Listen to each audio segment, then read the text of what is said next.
Good morning, everyone. Happy Wednesday and happy September 1st. It is Julie here with your TipRanks pre-market morning update, where we're bringing you everything you need to know before that opening bell. So let's get into it.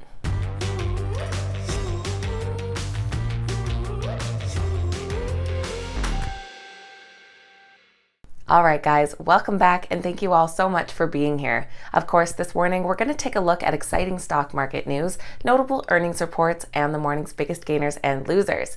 Thank you all for tuning in and hanging out with me while I was visiting family up in Canada. After a long day of travel yesterday, I am back home.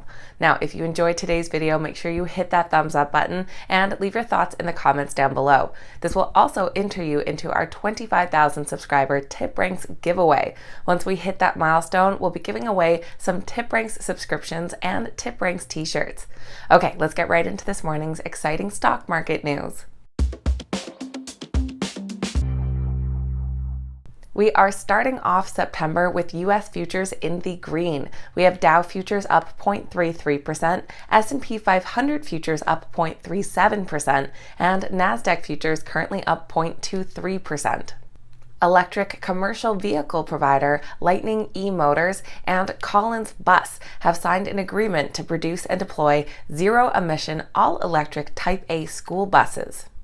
Lightning eMotors offers sustainable and specialized fleet solutions for commercial fleets, and Collins Bus has deployed over 70,000 buses across the U.S. and Canada during the last 50 years.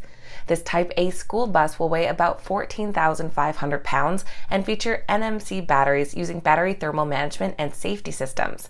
The companies have already started the production of the first batch of these all-electric Collins school buses using Lightning's EV technology, and they're likely to be delivered to school districts and dealerships in the fall. The ZEV stock does currently come in as a moderate buy with an average upside of over 45%. FUBO TV's subsidiary, FUBO Gaming, has received approval for advanced deposit online wagering in the state of Iowa. FUBO Gaming will offer this feature through a market access agreement with Casino Queen. With this approval, FUBO TV takes a step further in launching its mobile sportsbook, FUBO Sportsbook, which is likely to go live in the fourth quarter of 2021. FUBO Sportsbook will be launched with an aim to personalize the betting experience and combine data from both the betting and streaming platforms.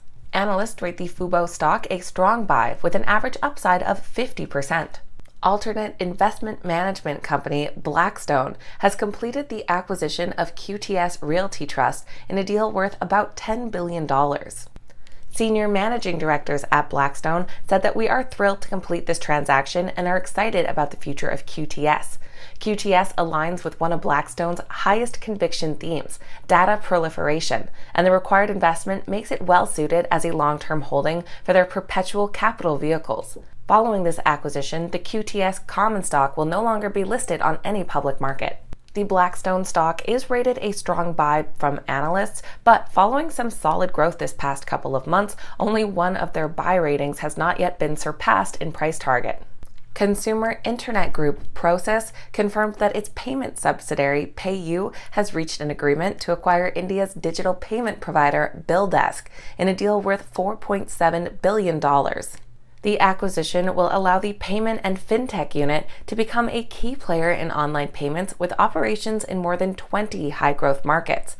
The acquisition will expand PROSF's footprint in the Indian market, as BillDesk is one of the leading payment companies in the country. The acquisition of BillDesk should enable the company to meet the changing payment needs of digital consumers in India. Their stock is currently rated a strong buy with an average upside of 37%. Automotive retailer Lithia Motors has acquired Toronto-based Pfaff Automotive to expand into Canada. This is Lithia's first international acquisition. Headquartered in Oregon, Lithia is involved in the operation of automotive franchises and retail of used and new vehicles. Pfaff is engaged in the retail of automobiles and accessories. It offers new and used vans, passenger cars, and SUVs, along with automotive parts distribution, maintenance, and finance services.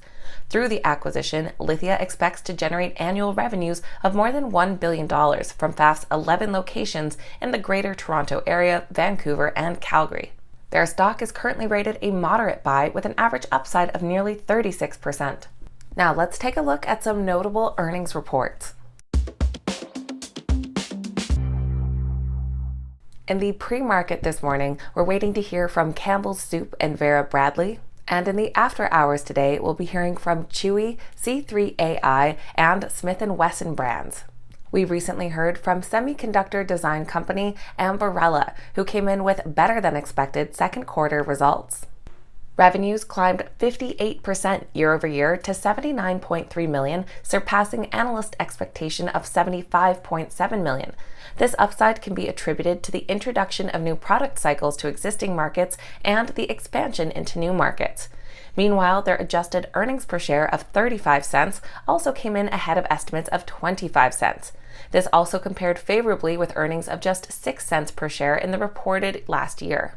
Analysts rate their stock a moderate buy with an average upside of 26%. Anaplan Incorporated also came in with some strong second quarter results, helped by some solid growth in subscription revenue. The company reported a loss of 9 cents per share, which was higher than the previous year's loss of 4 cents, but much better than the analyst expected loss of 14 cents per share.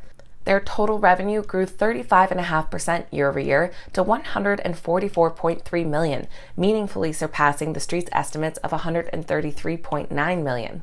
Analysts rate the Anaplan stock a strong buy with an average upside of 33%. So let's take a look at which stocks are this morning's biggest gainers and losers. Our biggest gainers include some stocks that we literally just finished talking about. Leading the way is Anaplan.